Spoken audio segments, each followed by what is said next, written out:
शांति। मनुष्य एक सामाजिक प्राणी है, हम सभी सुनते हैं ना।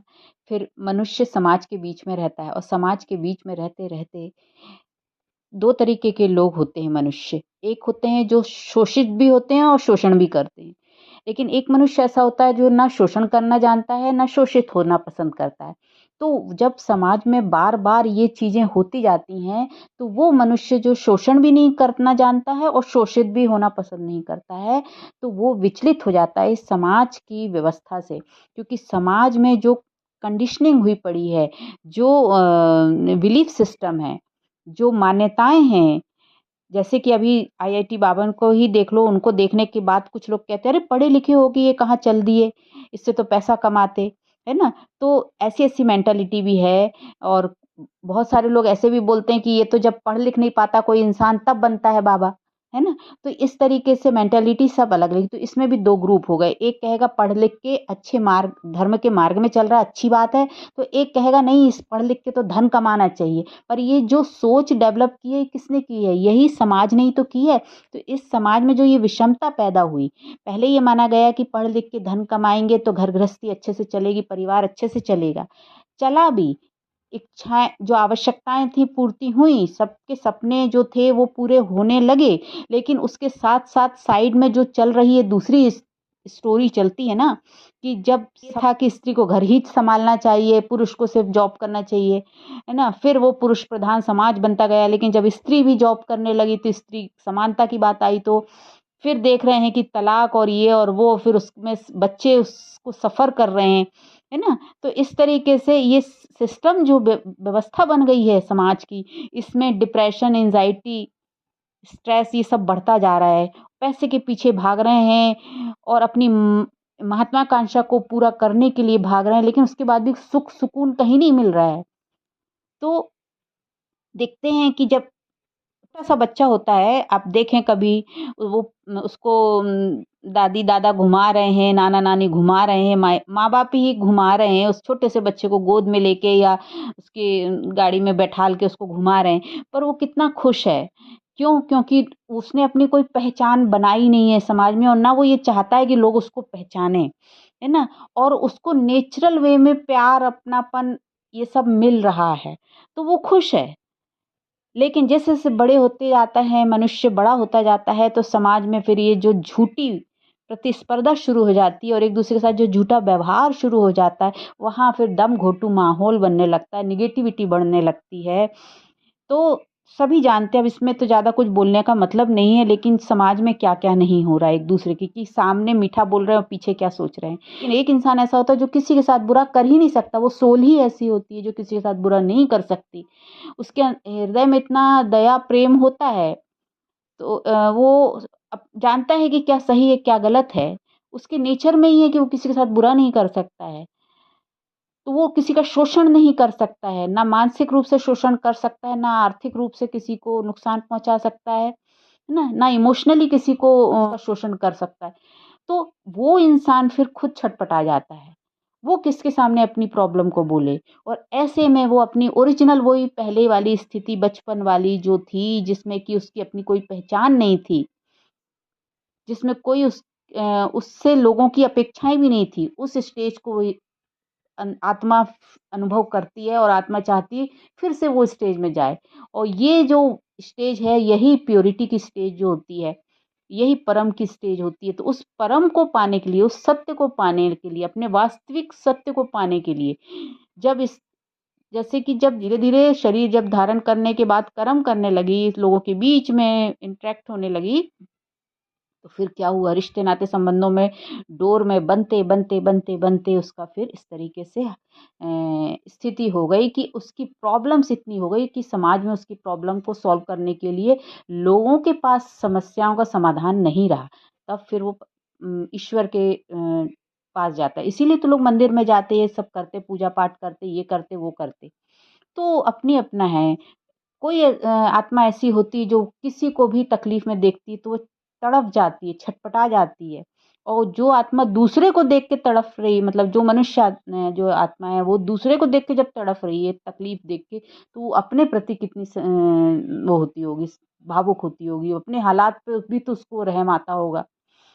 तो फिर वो भगवान की शरण में जाते हैं और वही स्थिति ऐसी होती जब वो आत्म चिंतन करके अपने उस सारी चीज़ों से अपने को हटा के देखती है कि मैं मुझे कहाँ सुख मिलेगा, कहाँ शांति मिलेगी, और तभी वो आध्यात्मिक मार्ग में जाती है। तो ये समाज की जो व्यवस्था बन चुकी है, उस व्यवस्था में अगर उसको सुकून नहीं मिल रहा है, तो ये तो फिर उसका अधिकार है ना कि वो अपने अधिकार को पाए। वो अपने उस वास्तविक सत्य को जाने, अपने उस सुख को अनुभव करे, अपने आनंद को अनुभव करे। ना कि इसी चक्रव्यूह में वो पूरा जीवन गुजार दे। तो जो जाग गया, जिसको लगा कि है इसमें संभावना, मैं अपने आप को वापस शांति में, सुकून में ला सकता हूँ, तो वो इसमें पुरुषार्थ करके, इस मार्ग में चल के अपने आप को वो दिला पाता है, वो शांति, वो सुकून, वो आनंद, वो खुशी, वो अनकंडीशनल लव अपने अंदर महसूस कर पाता है। लेकिन जिसमें ये हिम्मत नहीं है, जो साहस नहीं है, हर किसी में नहीं होती ये बात।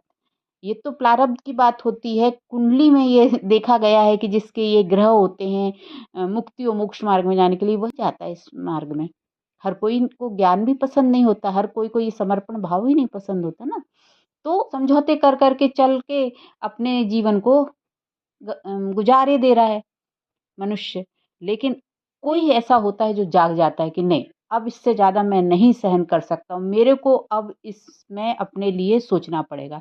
और तब वो ईश्वर की शरण में जाता है और आध्यात्मिक मार्ग में जाके उस सत्य को जानना चाहता है कि सत्य क्या है, इस संसार में मैं कैसे सुखमय जीवन जी सकता हूँ, शांति से जी सकता हूँ, अपने लिए जी सकता हूँ। और जब वो इस एग्जाम्पल सेट करता है, तब लोगों को भी वो एग्जाम्पल देख के उस मार्ग में कुछ जो साहस कर पाते हैं वो चलते हैं। हर कोई बुद्ध तो नहीं बना, हर कोई बुद्ध नहीं बना, हर कोई ओशो नहीं बना, हर कोई विवेकानंद नहीं बना, लेकिन फिर भी कुछ लोग आज भी उसको पढ़ के सुकून पा रहे हैं ना, कुछ सीख रहे हैं उनकी बातों को सुन के।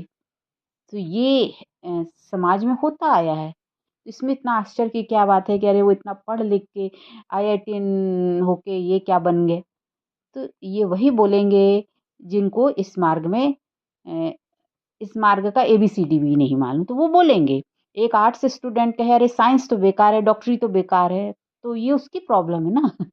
है ना? तो इसी तरीके से अगर कोई रिसर्च करता है, कोई साइंटिस्ट है और उसको कोई कहे कि अरे ये तो फालतू काम कर रहा है, तो ये जो बोल रहा है उसकी दिमाग की कमजोरी है ना।